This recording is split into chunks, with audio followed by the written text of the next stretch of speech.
What if I told you, we once moved an entire army across an ocean, in secret, a force so vast it could populate a major city, all while hiding in plain sight from the most powerful surveillance networks on Earth, and that this ghost army was assembled to launch the biggest, most audacious invasion in the history of warfare?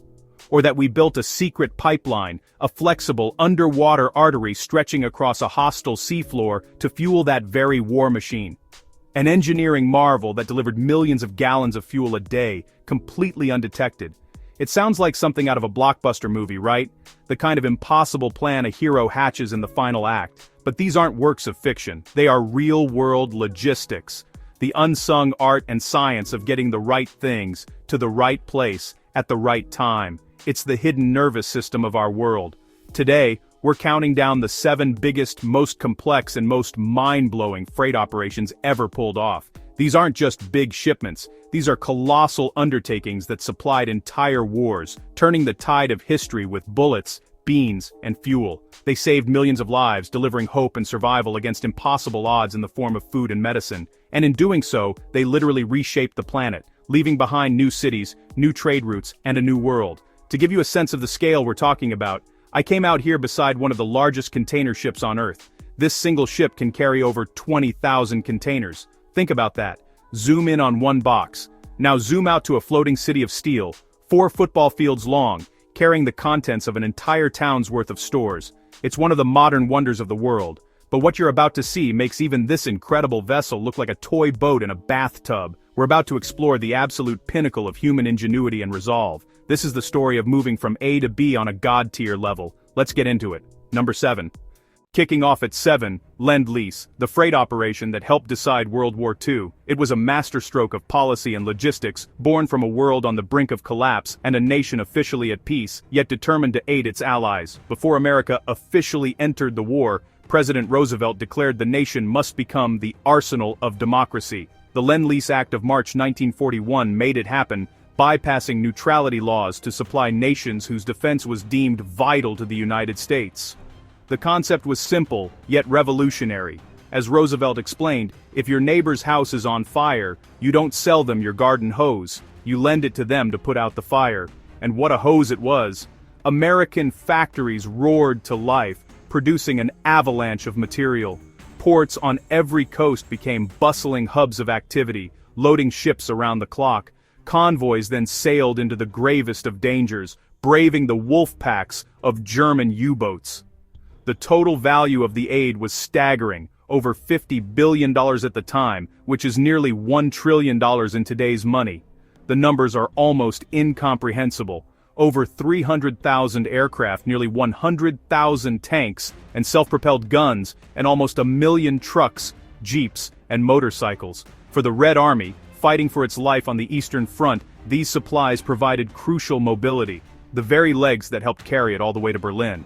But it wasn't just weapons, it was 15 million pairs of boots, millions of tons of steel for Soviet factories, locomotive engines for their railways, and vast quantities of food to prevent starvation. These goods traveled perilous routes. The Arctic convoys to Murmansk faced freezing seas, constant attacks from U-boats and Luftwaffe bombers.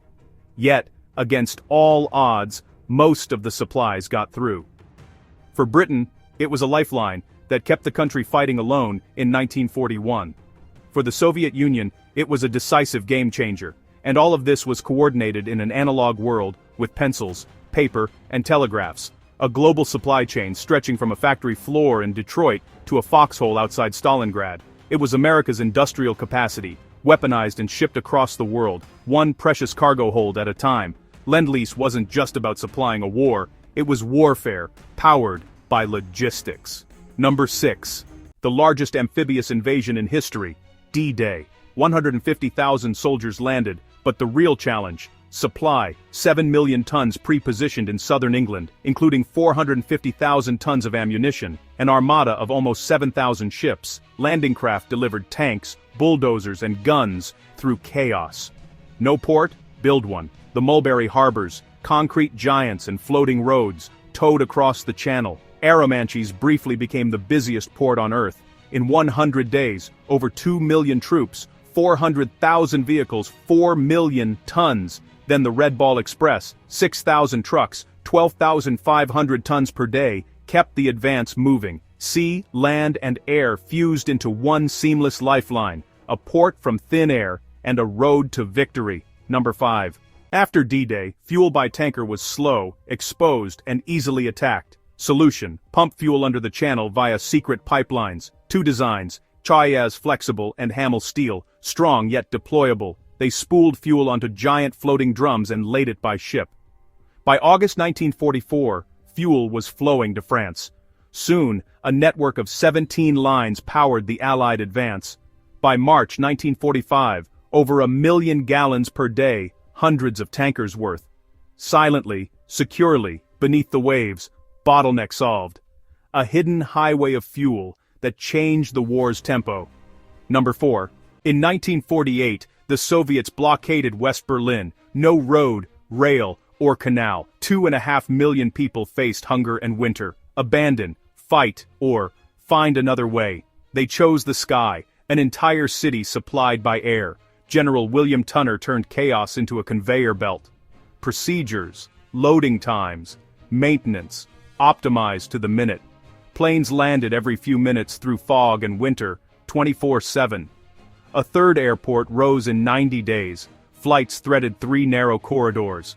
The Rosenenbomber, sound of hope over Berlin. On Easter, nearly 13,000 tons in 24 hours. After 15 months and 278,000 flights, 2.3 million tons delivered. A city saved, proof you can move a mountain with wings. Number 3. The Pacific, largest ocean on Earth, turned logistics into the main front. Every island captured meant another base to feed and fuel. Supply lines stretched more than 6,000 miles. A single voyage could take weeks. Thousands of ships, cargo, tankers, troop transports crisscrossed the Pacific. They carried everything from tanks and planes to bombs and toilet paper. Tiny Ulithi became the world's largest naval parking lot. Floating bases followed the fleet, repairing, refueling, restocking at sea. CBs turned wrecked islands into full bases in weeks. Can do. Bread, water, even battleship guns, serviced offshore. The fleet stayed at sea for months, far from home. Industrial might projected over distance squeeze the enemy dry. Number 2. On August 2, 1990, Iraq invaded Kuwait, triggering a global crisis. The world's response was Operation Desert Shield, a defensive buildup that would become the largest and fastest military deployment since World War II. It was, at its core, a logistical sprint of unprecedented scale. The mission was staggering: move 500,000 troops and mountains of their gear, tanks, helicopters, ammunition, food and fuel, halfway around the world, and do it before Iraq could advance further. The entire operation hinged on speed and volume. 2 pillars carried this immense load: airlift and sea lift, working in perfect high-stakes harmony. Airlift was the first responder. Military transports like the C-5 Galaxy and C-141 Starlifter, bolstered by the Civil Reserve Air Fleet, formed a non-stop air bridge. They ferried combat-ready troops, essential light equipment, and sensitive electronics. At the operation's peak, a plane was landing in Saudi Arabia every 10 minutes around the clock, but airlift could only carry about 5% of the total cargo. The other 95%, the heavy armor, the artillery, the mountains of supplies, rolled by sea. The Navy's 8 fast sea lift ships capable of 30 knots were activated, alongside hundreds of chartered cargo vessels and roll-on roll-off ships from around the globe. In just a few months, this armada delivered millions of tons of material, a volume of cargo that dwarfed the entire Berlin airlift. Saudi ports like Dammam and Jubail transformed overnight, becoming some of the busiest on Earth. But getting it to the docks was only half the battle. The cargo had to be sorted, assembled into combat units, and convoyed hundreds of miles inland to vast, pre-positioned desert camps. Out on the empty sands, engineers performed miracles. They built literal cities of steel and canvas, complete with power grids, water purification systems, and hospitals, to support a population the size of Denver. They laid down new roads, fuel pipelines, and airfields from scratch, all while battling brutal 120-degree heat. This colossal, logistical effort is what enabled the coalition to build overwhelming force. When Operation Desert Storm finally began, the fight was over in just 100 hours.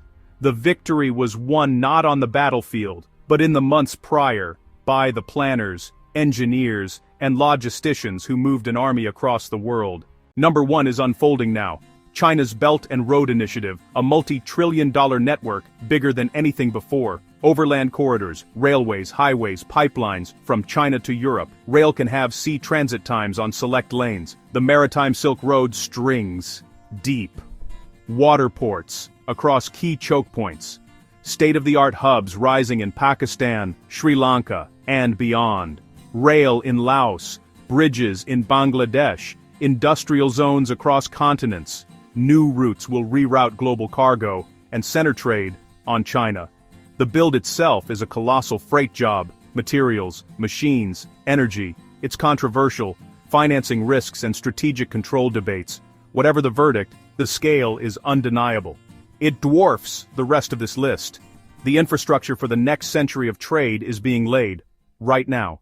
There you have it, the 7 most jaw-dropping freight operations in history. Behind history's biggest moments are logisticians making the impossible possible. Which one blew your mind? Tell me in the comments and hit subscribe. We've got even crazier feats coming up. Thanks for watching. See you in the next video.